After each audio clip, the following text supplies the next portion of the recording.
Chapter 9. The next afternoon after lunch, Grandma and I started our annual Christmas project, baking dozens of gingerbread men. My special job was to decorate them after they came out of the oven. We talked as we worked. "That was a wonderful thing you did with the tree, Addie," she said. "Oh, well," I said philosophically, "I'm too grown up for trees. Trees are for little kids, like Gloria's brothers and sisters."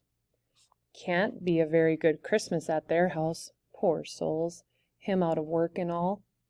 "She doesn't know how to figure out the odds the way I do, so she'd never have won it," I said. "I know. The only way for her to get a tree was for me to give it to her." "I'm sure you made her real happy," said Grandma. "I never got around to asking you, how did Tanya Smithers like her gloves?" "She hated them," I said gleefully. "I knew she would." "Call that Christmas spirit?" Grandma asked disapprovingly. "Tanya Smithers is my worst friend in the 5th grade.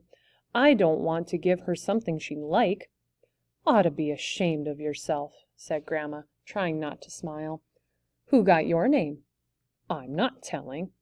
"Was it a boy or a girl?" she asked. "Someone you like or don't like?" I shook my head silently.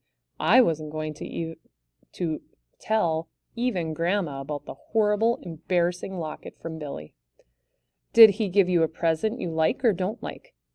"How do you know it was a he?" I asked. "Was it a she?" "No more questions," I said firmly. "I'm not going to talk about it." Then Grandma put her hand in her apron pocket and walked over to the table where I was working.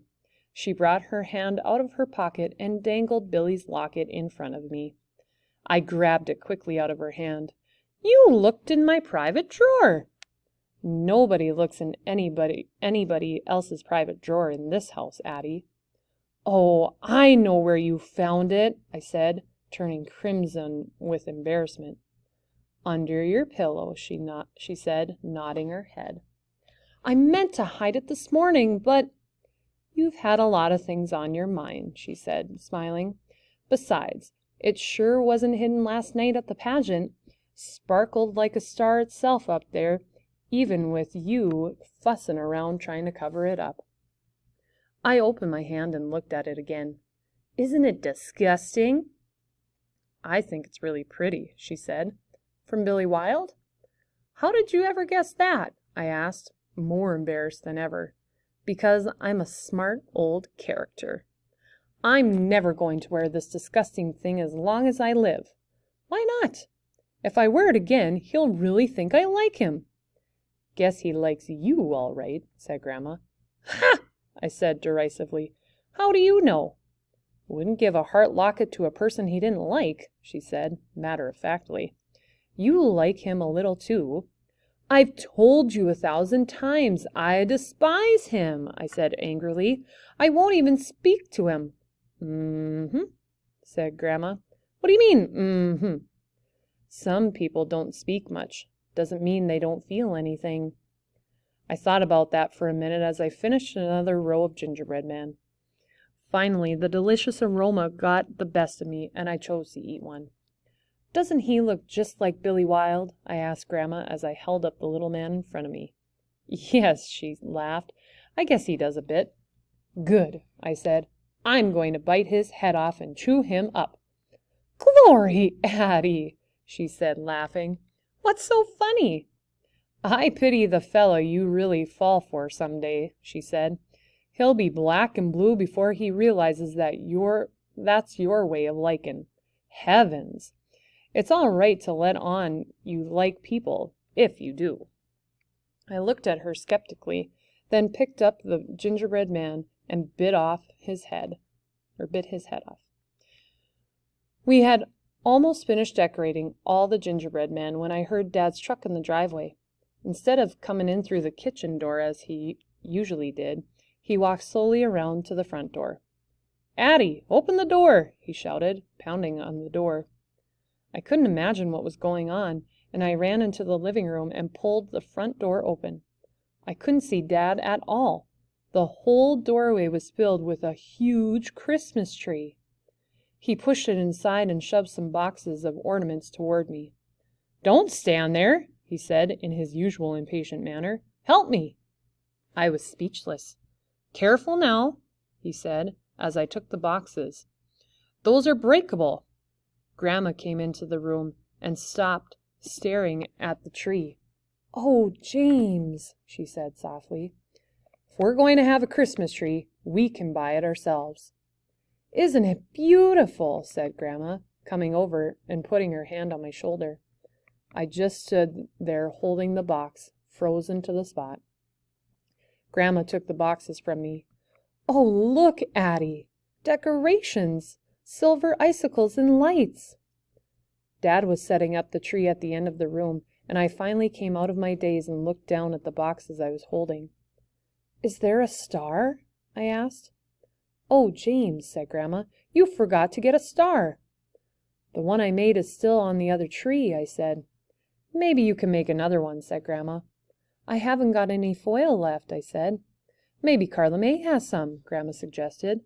"You can go over and ask her." "She won't have to do that," said Dad quietly. "Just wait a minute." He went through the kitchen and downstairs into the basement and came back with a dusty box. He handed it to me. I looked at him for a second and then sat down on his footstool and unwrapped the box. Inside was a wonderful glittery gold star with tiny bells and shiny Christmas balls trimming the front of it. "It's the niftiest star I ever saw in my whole life," I said. "Where'd you get it, Dad?" "It was put away," he said hesitantly. I saw Grandma smile and go back into the kitchen then, as though she wanted to leave us alone. I was saving it," he said. "For what?" "Well, for our tree, I guess."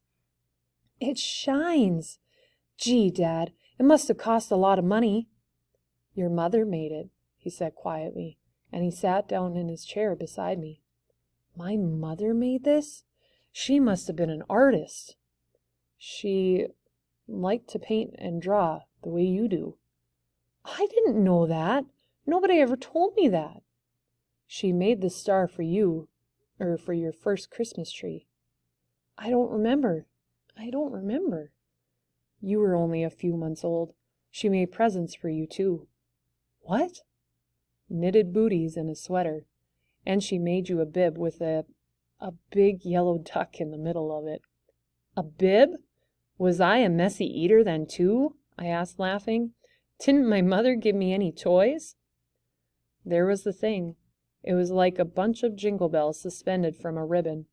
We tied it across your crib, and when you kicked at it, the bells rang. "Wow! Do you think I look like my mother?" "Grandma says I do." He gave me a look that seemed a little sad, and then smiled. "You've got the same hair. You look like her, especially when you smile." "Did I smile a lot when I was a baby?" "Yeah, but your mother said it was indigestion. She'd put you on her shoulder and rub your back." "Oh, I wish I could remember. What else did my mother do?" "Well, she sang to you." "Is my voice like hers when I sing?" "The other night, during that Christmas carol, you sounded like her." "I'm a real combination, aren't I? Because I'm going to be very tall, like you." He smiled at me, and I held out the star to him.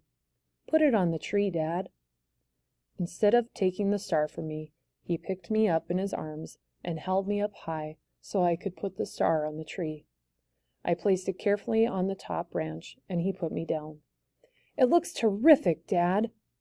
"It's yours now, Addie," he said, and I turned and put my arms around him, and he hugged me close. Epilogue.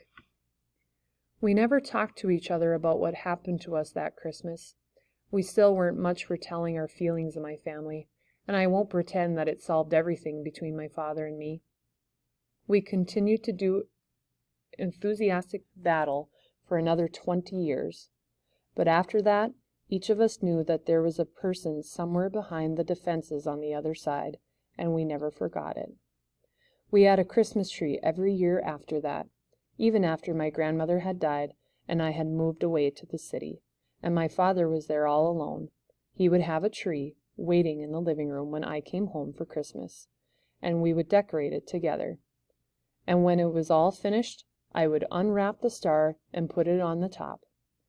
Then we would both stand back, admiring it, and not say much, but I know we were both thinking of that Christmas in 1946.